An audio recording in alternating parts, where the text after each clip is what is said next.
Welcome back to Crime Chats. Tiny room, microphone, endless crimes. Yeah!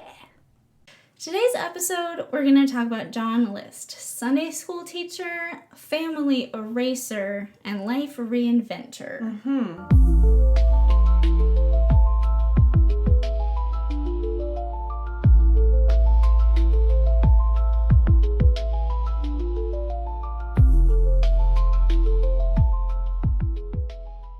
Okay, so let's talk about this this guy. So we're back in the U.S. This time. We made it. We made it home. Hopefully, no more bumbling Ron. Okay. All right. So we're specifically in Westfield, New Jersey, and just like my last episode, I wanted to start with the house. So think big Victorian era mansion. Okay, so it's a huge house, 19 rooms, and there's a ballroom. And in this ballroom on the ceiling is a gigantic Tiffany stained glass skylight looking thing. Huge, big skylight, stained glass. Okay. Pretty, yes. And like I said, 19 rooms, ballroom huge. There's also an attic apartment on the third floor of the house. So there's 3 floors. And the house, because it's so big, has an intercom system. I need you to keep that detail in your mind. Intercom system. That would be really cool. Also annoying, but okay, I got it. It's in my head. Okay, so the inhabitants of the house. So we have John List. We have Helen, his wife. We have Alma, his mother. We have Patricia, his daughter. John Jr., his eldest son. And Freddie, his younger son. So 3 kids, John List and his wife, and then John's mom lives with them in that attic apartment. On December 7th, 1971, the cops do a welfare check on this house because mail is piling up, and Patricia's drama teacher at school, his name was Edwin Iliano, he'd become increasingly concerned because she didn't go to school, she didn't mention going on vacation. There had been a school note that she was going to visit family, but that's not something that, like, usually Patricia or Patty would have said, like, I'm going on vacation. Okay, can I interrupt for a second? Yes. I know you mentioned the 3 kids. Can you give me their ages? Or around about, like, is she in elementary, middle, high? Their kids are teenagers. Teenagers, okay. So 1971, the cops, there's a note, so they're like, vacation note, they're on vacation, you know, but this drama teacher is like, no, I'm telling you there's something going on, and they just don't take it seriously because they're like, there were deliveries to the house that were canceled, there was a note to the school that the kids were going to be gone, like, it's just... Nothing fishy. Bro, it's just nothing's going on, right? Okay. So, finally, the cops on December 7th decide to go because they keep hearing from this drama teacher, and then the neighbors now are saying, yeah, there's just a bunch of mail. So Westfield, New Jersey, I guess it was kind of a close-knit community. Okay. So, like, neighbors were very, like, everybody knew kind of what was going on. So, so the cops, I guess, just got tired of hearing about it, so they're like, okay, like, we're gonna go to this big house. Guess we'll do our job. So they walk into this big house, and what do they hear? They hear organ music is blasting. That intercom system playing creepy as fuck organ music, okay? So just think like, dun, dun, dun, dun. Like, just imagine in your head, you walk up to this house, you've never been here before, and you just hear this really loud organ music. I would run the other way. Like Dracula or something. Personally, but anyway. Okay, that's where you and I differ, and it might be the only thing we ever differ on. I would be like, ooh, that's really cool. I want to go see who's... Why is this house playing music by itself? Let's go investigate. I was going to make a joke about scary movies if we were in them together, but... Just make sure that I come along. I was going to say, I'm the blonde one, so I'd probably die first. Okay, so organ music, and so they walk into the house and they see the ballroom, and in the middle of the ballroom are 4 bodies. Helen, who is 46, Patricia, who is 16, John Jr., 15, and Freddie, 13. The bodies are all on sleeping bags, like they're at a camp out from hell. Mm-hmm. They have towels on their faces. And they're arranged so Helen, the mom, she's kind of horizontal. If you walk into the room, she's horizontal. Her feet are against like one of the walls. Okay. And the kids are perpendicular side to side from her. So they make like a T. Helen was in a robe, like just a dressing robe. And the children were all in coats. John Jr. was wearing his winter coat and gloves. The coat was unzipped to reveal defensive wounds. There wasn't a lot of blood in the house. The only blood really was there were drag marks on the floor of the ballroom. So bodies had been dragged. Okay. Okay. And then so they're just going through this house. And then there is Alma, who was 84 or 85 at the time, was also dead, but she was upstairs in her attic apartment. Okay, so now we have 5 bodies. Okay. The only person missing is John List. The killer? Okay. The dad, right? I mean... So... Okay. Convince me otherwise. Everybody was shot execution style. 9mm, a .22 revolver. I don't know what draws me to these family annihilation cases. I think I do. Oh. Because you and I, we're the same. I think it's so opposite of us. Yeah. We can't understand it, so we're so fascinated by who could do that. Yeah. And why is that even something that is allowed, in this world, this life? How can you possibly carry that out? These are precious human lives, these children. I don't know. Yeah, so I think that's something that is just that macabre draw to be like, these babies. Yeah. Yeah. Anyway, so like I said, John's coat was unzipped to reveal defensive wounds. He's the only one that had something to the front of him. Like, he was shot in the face and he had like cuts and stuff. So he had tried to defend himself. All the other ones were taken by surprise. So that also, I'm so sorry to interrupt you again. That also makes me think maybe he tried to defend, or he tried to stop it from happening to his mom or his sisters too, or his grandma. Who knows, Mm-hmm. And then he was protected. I don't know. That just a thought, but okay. So they keep going through the house, and in John's study, they find a 5-page letter, a full confession. Okay.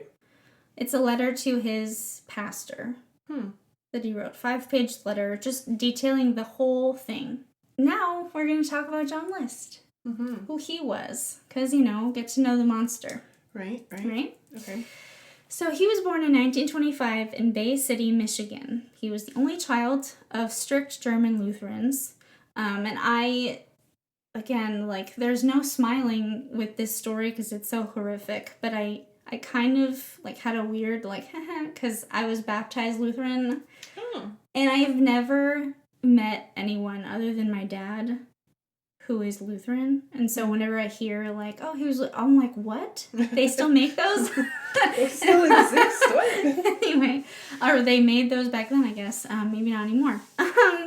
But anyway, so he had a domineering mom and a distant dad. He was a World War II veteran and a Korean War veteran. So in World War II, he served as a laboratory technician. And then in Korea, he was an accountant for the army. This is John or John's John. dad? John. Okay, this is John. Yeah. Okay. So he met Helen, who was actually a widow at the time. So she had lost her husband to the war, and then they met, and they, fell in love. They seem really young to be in World War II, because if they have teenagers in 1991... 1971. Oh, I'm so sorry. I misheard that. I thought it was 91. I was like, holy cow, they're old parents. Okay. 1971. So they got married in 1951. That makes so much more sense. And then, so they moved to New Jersey. John got a bank job in New Jersey. He was the ultimate control freak. He would mow the lawn in a suit. He just Sunday school teacher, very rigid, very religious. He was a strict dad. People say he never smiled, which kind of sucks if you're his kid. Sad life. Yeah. So he never smiled.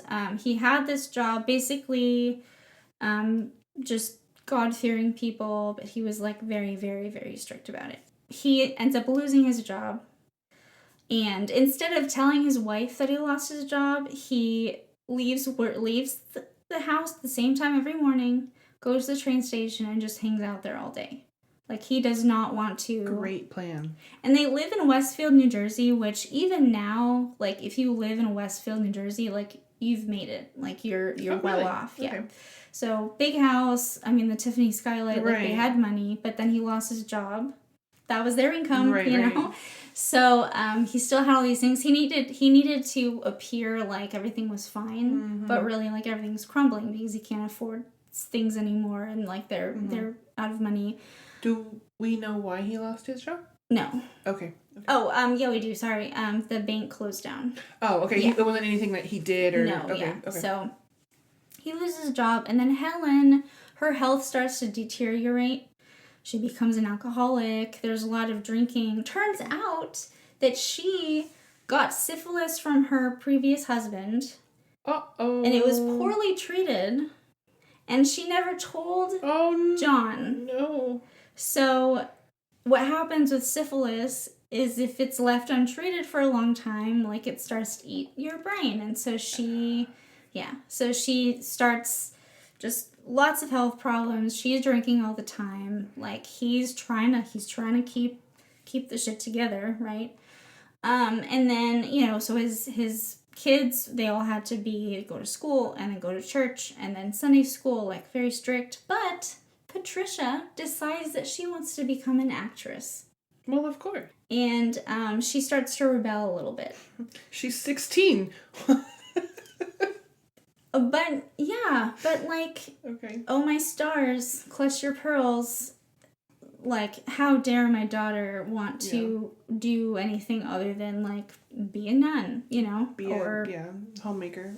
Yeah. So, because we had a full-page letter, we have he detailed the whole thing. Everything that happened. So, in the morning, he sent the kids off to school, and he shoots Helen in the kitchen, in the back of the head. Okay. So you'll remember that the only blood they really found was in the ballroom. He cleaned up the blood. So he cleaned up the kitchen pretty good. Because he's a control freak. Everything had to be neat and tidy.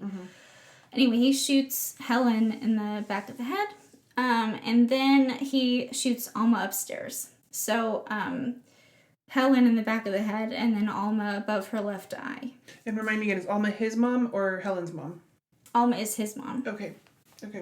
And then in the afternoon, he waits for the kids. Patricia and Freddie come home. He shoots them both in the back of the head. And then, this dude takes a lunch break. Well, that's got to be exhausting. He eats a sandwich.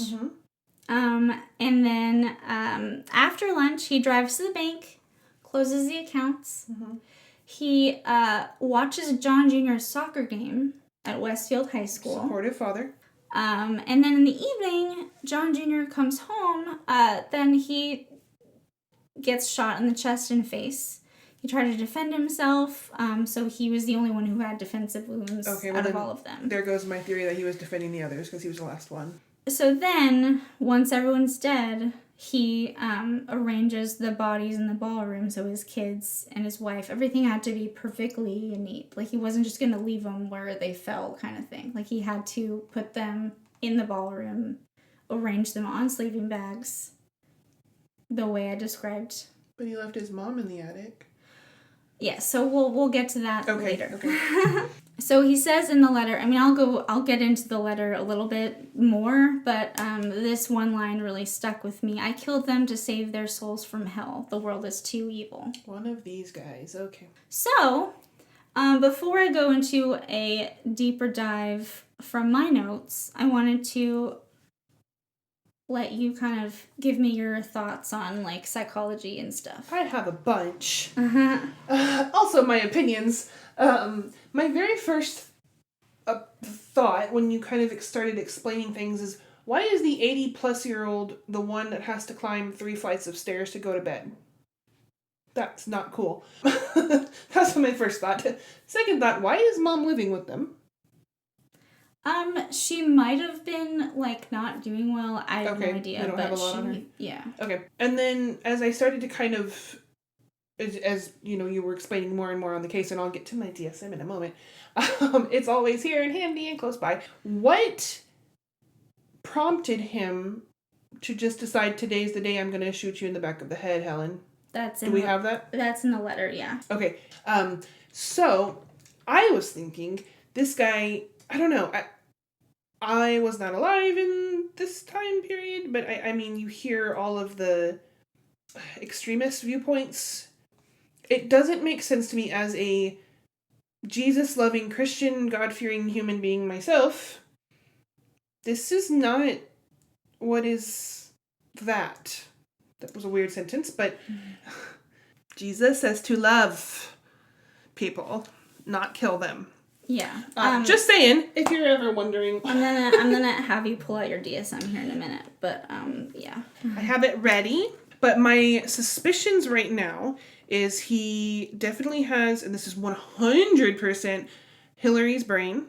I'm not pulling this from any resource. I'm just thinking with my knowledge and my background and what you've told me.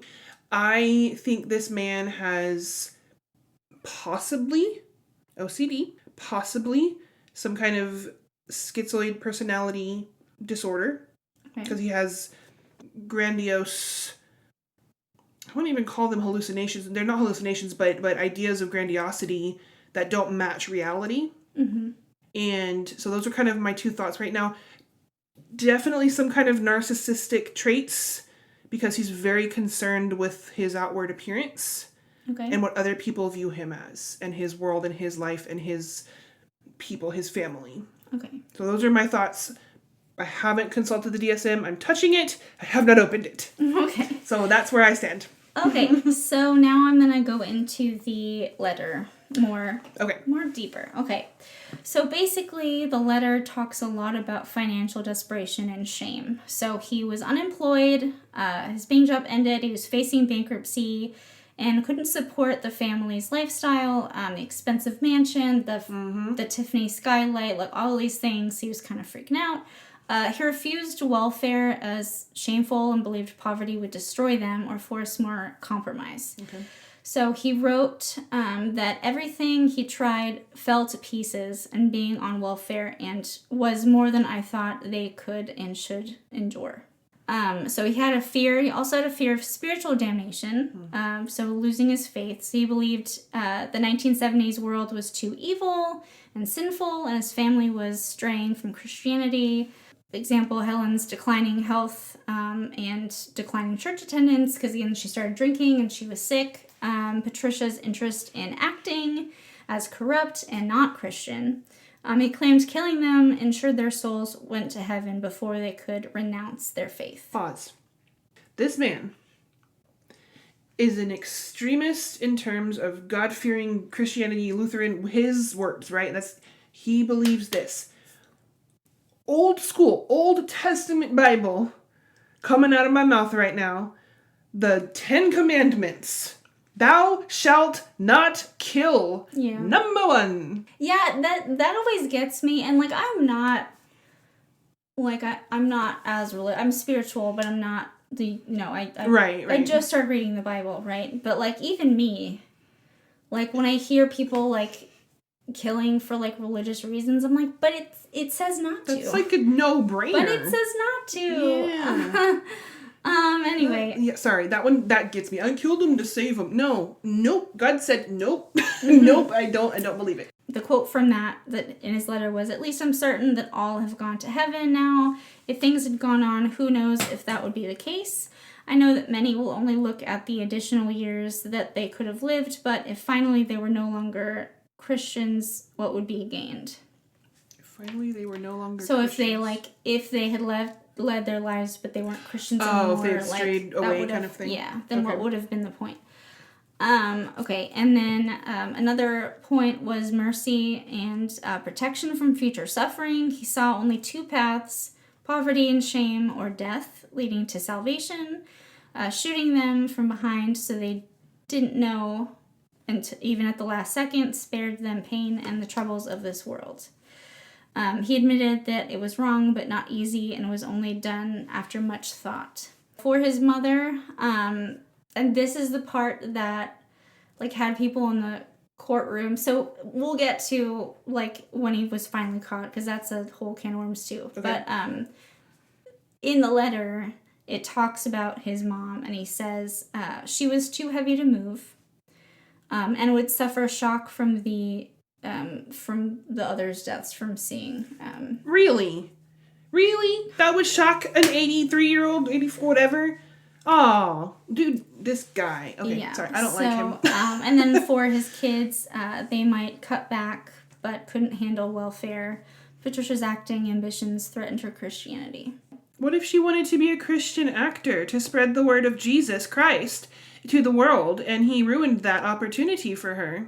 I knew that this was going to be a... Sorry, my... Okay, I'm done. I'm good. Okay, so basically, welfare equals shame, heaven equals salvation. Basically, his family's straying from God, and he couldn't handle it. So his opening letter, it says, "Dear Pastor Redwinkle," I hope that I'm pronouncing that right. Probably not. "I'm sorry to add this additional burden to your work. I know that what has been done is wrong from all that I've been taught, and that any reasons that I might give will not make it right. But you are the only person that I know that, while not condoning this, will at least possibly understand why I felt that I had to do this." So in closing, in his letter, prayers and no real remorse, "Please remember me in your prayers. I will need them whether or not the government does its duty as I see it, or as it sees it. I'm only concerned with making my peace with God." I want to be speechless, yet I have so many words. He's contradicting himself in this letter. Yeah. I know it was wrong, but it was the only way to save them, so it's right situation. You can't say it's wrong and then try to justify how it's right.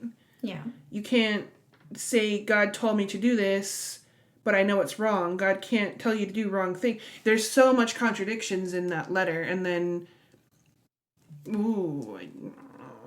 I don't like him. I don't like him. So,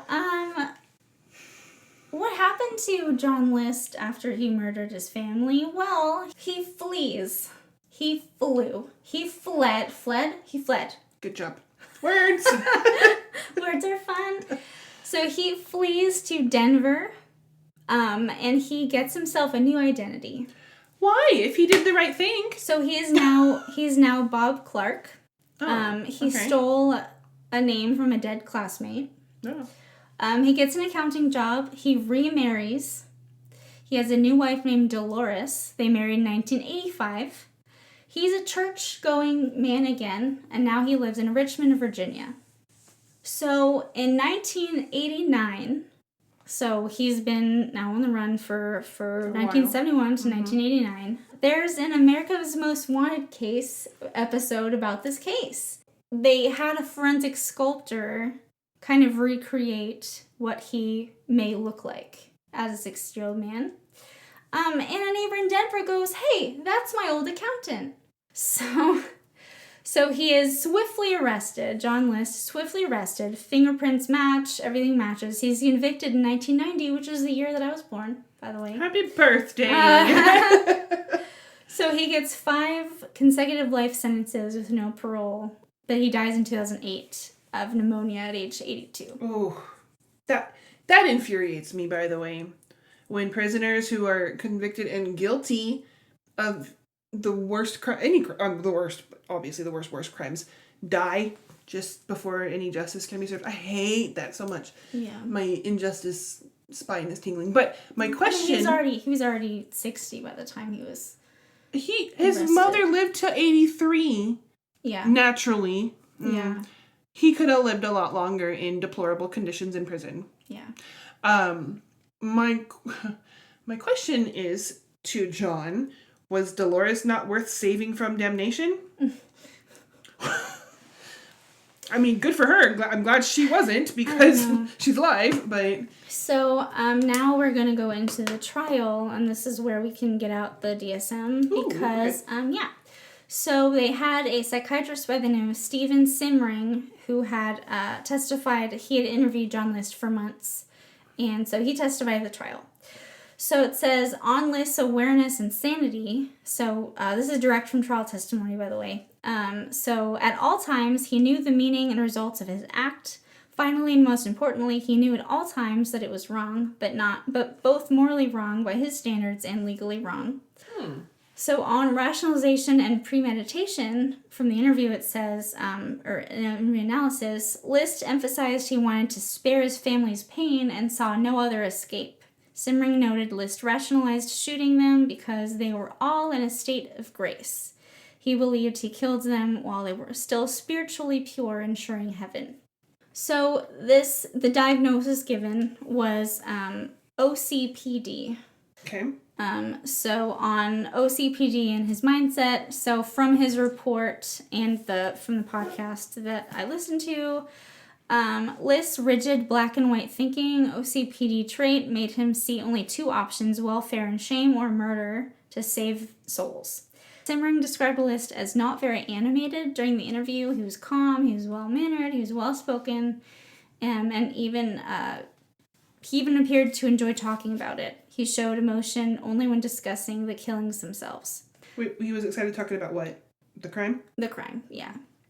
So on post-killing behavior, Simring noted that he would ask questions like, after you kill them, what did you do? Did you eat a peanut butter and jelly sandwich? He was highlighting kind of Lists, like, detached, like, methodical recounting.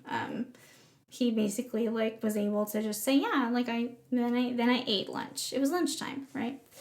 So the overall assessment from Simring, from this testimony, is List was able to deliberate. Simring agreed with the defense that OCPD was present, but stressed it didn't negate responsibility. List planned coldly with full knowledge. Like, it's not like he snapped and he was out of his mind. Right. He was very in his mind. He was very deliberate and calculated. He planned this. So basically, like, the suburban dad down the street snaps, but then he, like, plans a bank heist kind of thing. Like, there's a lot of planning. But he also, like, he snaps because suddenly he's like, oh my God, everyone's going to go to hell. Yep. And the only way out for him was to, like, kill everybody. Annihilation. Yep. What does OCPD stand for? OCPD stands for Obsessive Compulsive Personality Disorder. Okay, so my OCD was right. Yeah. My guess, yeah. Yeah. I was like, I'm assuming it's OCD, but what's the P? Yeah. But I think the difference, and you can correct me if I'm wrong because you have it right there, but like the obsessive compulsive disorder is like you have like actions you do, rituals that you do, but like OCPD is like it's part of your personality that, you know, you're very ritualistic in everything. It's not just, you're not just doing something over and over again to get to a goal. Like, that's like your whole thing is ritual, and, you know, everything has to be clean and I have to do whatever. It's just part of his like whole thing. Right, so I'm looking at the OCD. I'm looking at the DSM-5 at the comorbidity section of it, because every one of these has a comorbidity, and if you're not sure what that means, it's like what are other disorders or the likelihood of having another disorder, and what might it be if you also have this disorder situation. That's a comorbidity. So if John has OCD, what might another situation or disorder, what's another one that's also pretty common? It's talking about anxiety, panic disorders, specific phobias, PTSD. So separation anxiety. I'm not seeing one where there's a specific personality disorder. We've got dysmorphic disorder.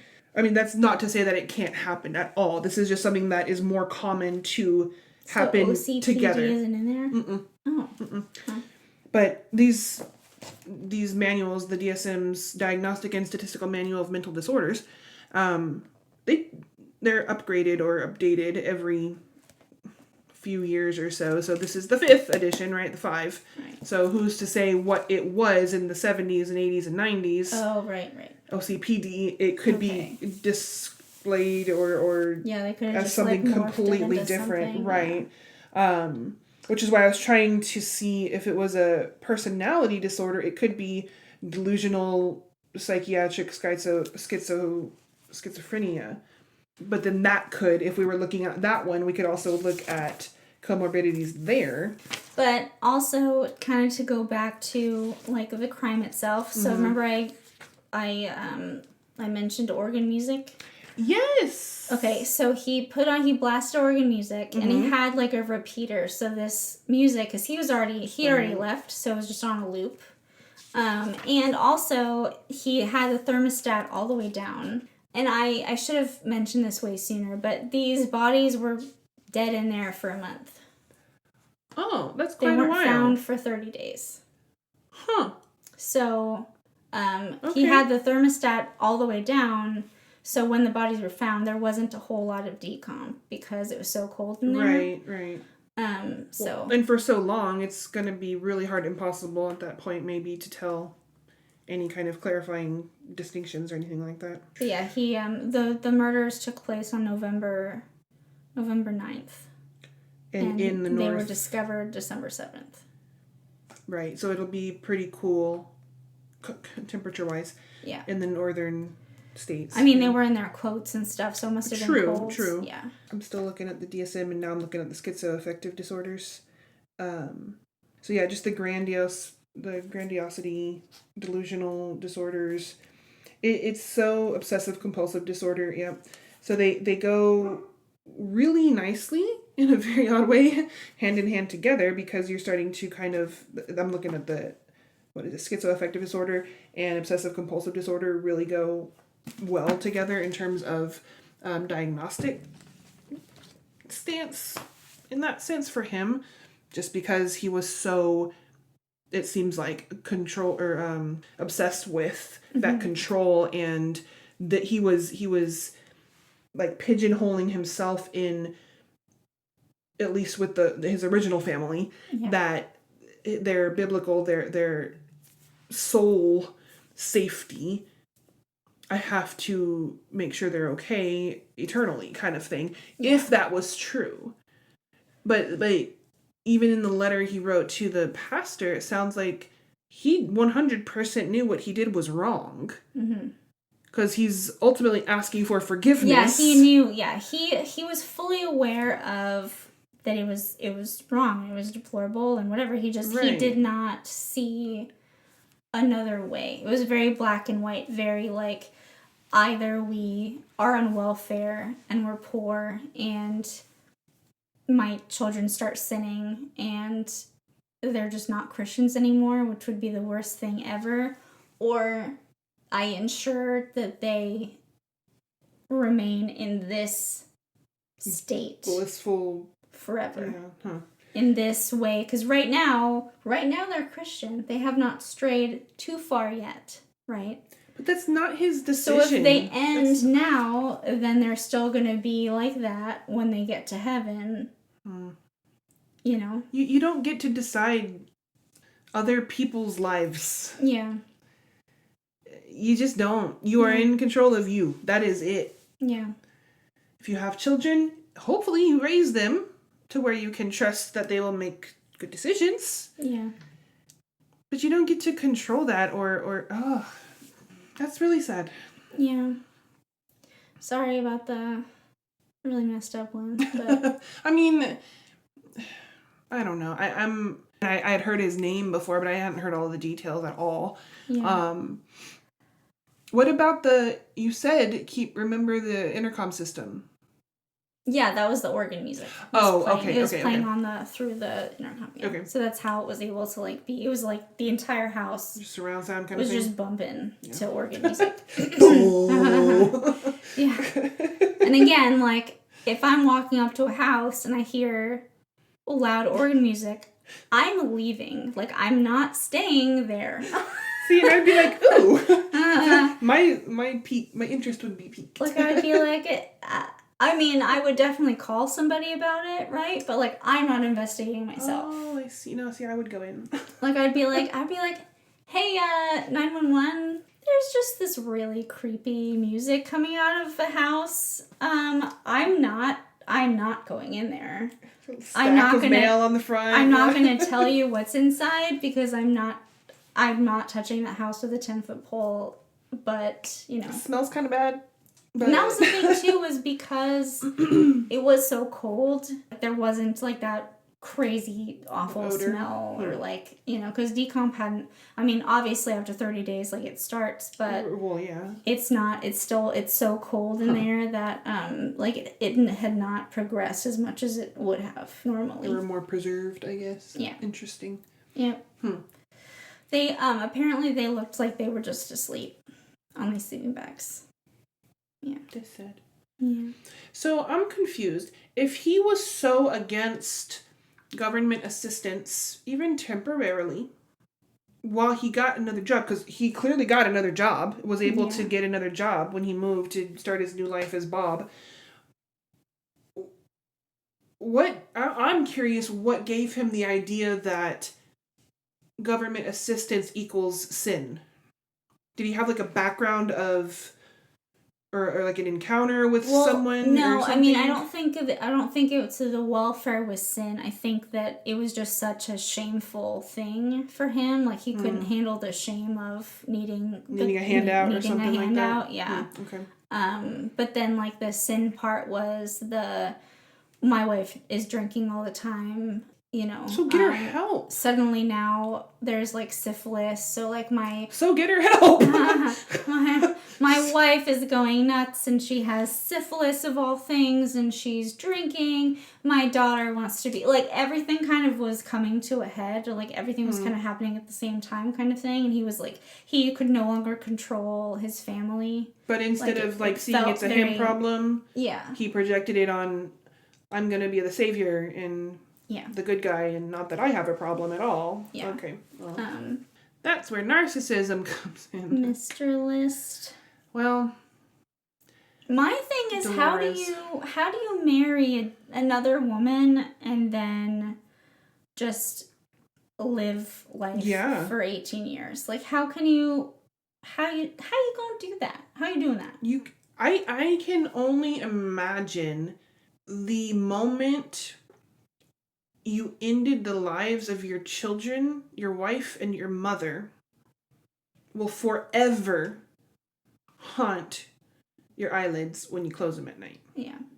I can't imagine he would ever sleep soundly if he had a conscience. I don't know.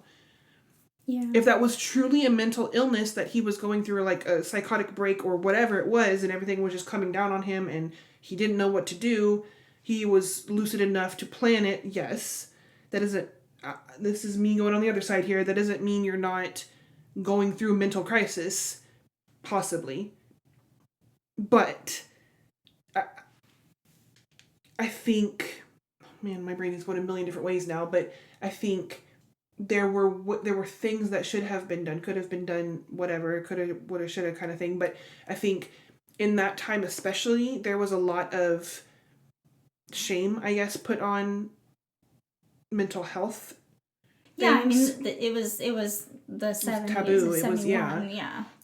Lock them up, whatever. But I mean, we also have to remember, like, this is when like rock and roll was starting, and like the Beatles and like all this devil worshipping and stuff was coming out. So Satanic Panic was also gonna start, and so like I think that he was seeing all of the environmental stuff. I can see that. And then he was like, "Oh shit! Like it's in my house now. Family. It's in my house now. Oh my god!" But then he had this mental illness, which does not excuse anything Absolutely that he did. not. He's still a piece of shit. Right. May he not rest, but. He was clearly not in his right mind, regardless of how well he planned it. Like, I feel like you can be so delusional that like you do things that make total sense for the delusion, But to anybody else, they'd be like, "Holy shit, you're totally deluded." But like for the delusion that he had, like everything was. It had to be very planned. Exactly, yeah. That's kind of what I was going at. He was sending his kids to heaven before they strayed from God. Right. And he had convinced himself that that was the only way to go because of this white and black thinking, kind of thing. Yeah. Yeah. I mean, he also never smiled and mowed his lawn in a suit. Like, yeah, there was something not quite right. There was something not right from the jump. I don't know. I have a lot of thoughts on mental health and things like that. Obviously, I have the DSM. But I think also he was rightfully arrested and imprisoned. Yeah. He knew what he did was wrong. He should have gotten mental help also. Yeah. I mean, you can still be a criminal and need mental health. Honestly, I think every criminal needs mental health. I think everybody in the world needs mental health. But I think justice was served a little late, but it was served. Can you imagine the guy that recognized him off of a freaking clay bust that they made of like what they were like, oh, huh. It looks like my accountant. That looks like the guy that used to like run my books. Or imagine if he didn't call in. Yeah, like would Dolores still be alive? Or would she also be dead? I don't know what happened to. I mean, I'm assuming if I was Dolores, I would just like not want like any publicity or anything. I'd just be like, nope, we're done. We're just never gonna talk about this ever again. And there, like I'd be surprised if she's even done interviews or We'll talk about the trauma in her life now too. She probably can't trust anybody. Yeah. She's like, I lived with this man for almost 20 years. Yeah. Jeez. I didn't put this in my notes, so like I feel weird mentioning this, but I feel I have like a thought in my head, like I seem to remember like they had a kid or something.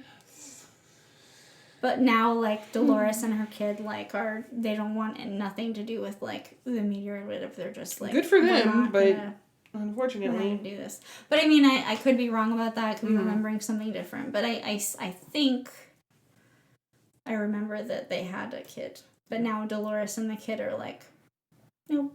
Ugh. We all have a crazy relative, but hopefully we don't have a crazy murderous relative. If they did have a kid... and that kid has a kid. Mm-hmm. Like, just imagine, like, who is my grandpa? We don't talk about grandpa. Yeah. We don't talk about John List. No. Why do we? Yep.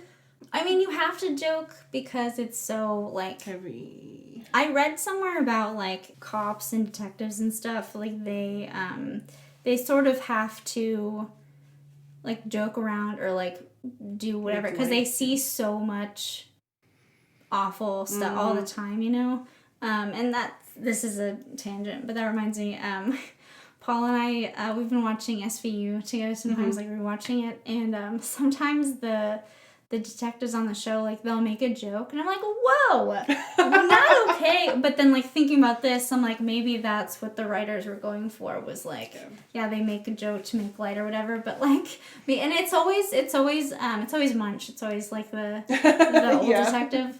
I don't know, but... Well, I think that kind of is hand in hand with us, you and me, is we make some dark jokes sometimes. Most of them are, I don't know. I think pretty tasteful. Sometimes they end up kind of weird, but I don't know. I think there's a healthy balance there, in terms of, I don't know. I'm really glad and grateful that I have never experienced anything this traumatic, in that case. But we're the kind of, in my family, we're the kind of ones that you might see laughing at funerals because that's just who we are. We're a very comedic and humorous family, and we'll be crying, but it'll also be someone will just crack a joke. It's kind of who we are. It breaks the tension, and I think that's pretty common too. I don't know how we got on this tangent, but but before in closing, I guess to kind of close the episode, I wanted to talk about the kids. Yes, because the podcast they do interviews. So I don't know a lot, but I do know that Patricia, she was very sweet. And she was very good in drama class, and she was remembered very fondly. And John Jr. and Freddie were best friends. Aww. And they loved each other. I just wanted to kind of give a moment for them, because it's sad that their lives were cut short, way too short. It's important to remember the victims and bring their names to light. And unfortunately, I think in a lot of these very high profile cases, the bad guy is the one who gets remembered more. Yeah. Obviously, you know. So, Patty, you would have been an awesome actress. Yeah. Great asset to Hollywood. Yeah. And John Jr. and Freddie, brotherhood is the best I've heard. I don't know. My sister and I were always best friends, so I can imagine brotherhood bond is pretty similar. So yeah, pretty cool. One of the interviews said Freddie was John Jr.'s best friend and John Jr. was Freddie's best friend. Is how they said it. So I was like, oh. Sweet. All right. Well, that is John List. Again, may he not rest. And that's all I got for today. Don't forget to send us emails at crimechatspod@protonmail.com. And we have that Pacer account. Yes. And so we were thinking this confession letter from John List, it's got to be, the full thing has got to be out there. Right. So if you guys are interested in seeing the full letter, or if you're interested in us summarizing it for you, we wouldn't be able to share it as it is. You know, we'd only be able to summarize it, I think, legally. But it would be really cool to read some snippets of it and to summarize it. So if you guys are interested in supporting us financially, we'll be able to do that. And we also would be able to provide other fun benefits for any people who would like to subscribe financially, like behind the scenes kind of things, or any of our chats that get a little winded or, you know, off rabbit holes. Or maybe some fun like Q&A sessions or anything. So send us some ideas, but we definitely are moving toward that direction of sub tiers and things that just the general public maybe not get access to. And you might be able to catch us live. Yep. Soon. We're thinking about going live maybe next week. Next week. Woot woot. Thanks for listening.